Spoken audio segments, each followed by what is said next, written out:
That little phantom buzz in your pocket, you reach for your phone, convinced you got a message, and there's nothing there. Or what about this? What's the very first thing you reach for when you wake up? If it's that glowing screen, well, you are definitely not alone. And it turns out none of this is an accident. It's all by design. Let's dig in and see what's really going on. I want to start with just one number, 96. Just let that sink in for a second. 96. That is the number of times the average person checks their phone every single day. I mean, if you're awake for about 16 hours, that works out to picking up your phone once every 10 minutes. It's just automatic, almost like breathing for a lot of us. So that's the big question, isn't it? Why? Why is this little rectangle of glass and metal so powerful, so hard to just put down? And here's the most important part. The answer isn't that you have weak willpower. The answer is that this device has been carefully, brilliantly engineered to be irresistible. All right, so to really understand this, we have to start our investigation inside our own heads. Because it turns out there's a tiny but super powerful molecule that's kind of running the whole show. Let's talk about dopamine. Now, you've probably heard it called the pleasure chemical, but that's not quite right. It's actually a huge misconception. Dopamine is really the chemical of anticipation. It's not the pleasure of getting the reward, it's the excitement of maybe getting it. Think of it this way, it's the itch, not the scratch. It's what makes you want and seek and search for stuff. And this is where our phones are absolute masters. They lock our brains into this simple but incredibly powerful three-step loop. Step 1, there's a trigger. A ping, a buzz, a little light. Step 2 is the action. You grab your phone to see what it is. And step 3 is the reward. A new like, a funny message, a cool video. Every time you run through this loop, you're literally training your brain. Phone equals potential prize. But here's the secret sauce that makes this loop so addictive. It's something called variable rewards. Okay, think about your paycheck. That's a predictable reward. It's nice, but you know when it's coming and how much it'll be. Now, think about a slot machine. That is a variable reward. You pull that lever, and you have no idea what's going to happen. It could be nothing, nothing, nothing, and then bam, jackpot. That unpredictability is what makes it so incredibly compelling. And this is where it gets kind of wild. Every time you check your phone, you're basically pulling the lever on a little slot machine in your pocket. You never know what you're going to get. And this isn't just a metaphor. Brain scans actually show that checking your phone lights up the exact same neural pathways as gambling or even substance abuse. We're dealing with some seriously powerful stuff here. So, we've got the brain chemistry part down.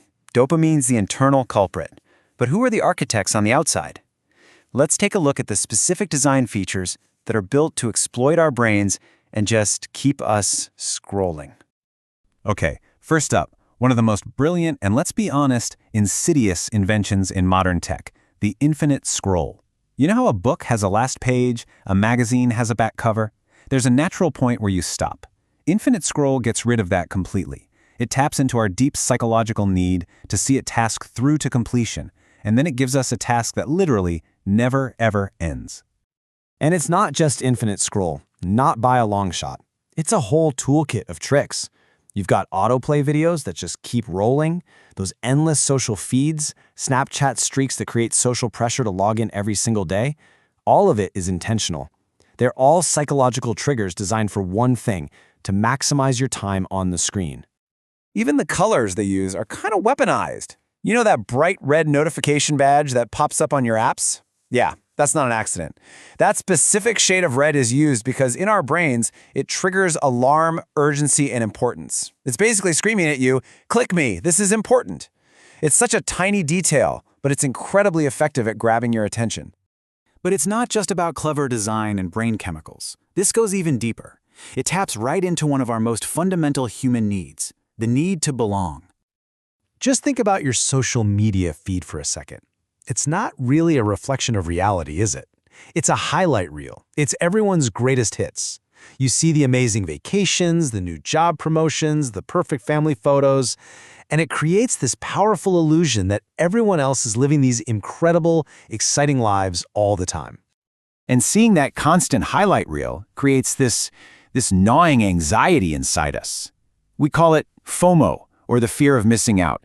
It's that nagging feeling that somewhere, right now, other people are having more fun, being more successful, and living better lives. And that fear is what drives us to compulsively check our phones, just to make sure we're not being left out. The truly tragic irony here is that it creates this awful, vicious cycle. It often starts with a feeling of loneliness or disconnection. So what do? We reach for our phones to feel connected. But the kind of connection we find there, likes, brief comments, is often superficial. It can actually leave us feeling even more isolated than before, which, of course, just makes us want to reach for our phones all over again. It's a nasty trap. Okay, so this all sounds pretty bleak, right? Our brains are being hijacked, the design is manipulative, our social needs are getting exploited. But here's the good news. Once you understand how the trick works, you can start to break the spell. So let's talk about how to reclaim your own attention. Now, the goal here isn't to go live in a cave and throw your phone into a river. It's about changing the power dynamic. It's about shifting from reactive use, where you're basically a puppet and the notifications are pulling your strings, to intentional use, where you are in control. You decide when, why, and how you're going to engage with this tool. So how do we do that? Here are 4 simple, super practical steps you can take literally right after you finish listening to this. 1, turn off every single notification that isn't from an actual human you want to hear from. 2, try grayscale mode. It makes your screen way less stimulating and exciting to your brain. 3, use the built-in tools to set time limits for your most used apps. And 4, create sacred, phone-free zones or times, like no phones at the dinner table or in the bedroom. And if you take just one thing away from all of this, let it be this idea right here. If you struggle to control your phone use, it's not a personal failing. It's not a weakness of character. It is the predictable, calculated result of a multi-trillion-dollar industry fighting for your attention. It's not you, it's the design. So I'll just leave you with this one last thought. The next time you find yourself scrolling without even thinking about it, just pause and ask yourself this simple question. Right now, are you using your phone, or is your phone using you?